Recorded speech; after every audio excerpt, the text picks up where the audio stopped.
حلال چیزوں میں سب سے ناپسندیدہ چیز جو ہے وہ ہے طلاق۔ یہ ابو داؤد کی حدیث ہے۔ آج چھوٹی چھوٹی بات ہوتی ہے، کبھی بھی ناراضگی ہوتی ہے تو میں تمہیں طلاق دے دوں گا، میں تمہیں طلاق دے دوں گا، شوہر یہ کہتا ہوا نظر آتا ہے۔ سنت کیا ہے؟ نبی صلی اللہ علیہ وآلہ وسلم اپنی بیویوں سے بڑی نرمی کرتے۔ کوئی بھی معاملہ ہوتا، کوئی مسئلہ بنتا، فوراً ہائپر نہیں ہوتے تھے، بلکہ نرمی سے معاملے کو ہینڈل کرتے تھے۔ تو ہمیں کیا کرنا چاہیے؟ ہمیں دعا کرنی چاہیے، ہمیں صبر کرنا چاہیے۔ ناظرین، یہ بات یاد رکھے کہ دنیا کے اندر کوئی بھی معاملہ ہائپر ہو کے حل نہیں ہوتا، بلکہ نرمی کے ساتھ حل ہوتا ہے۔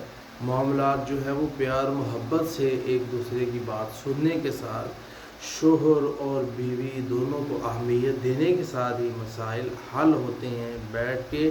تو طلاق آخری حل ہونا چاہیے، پہلا حل نہیں۔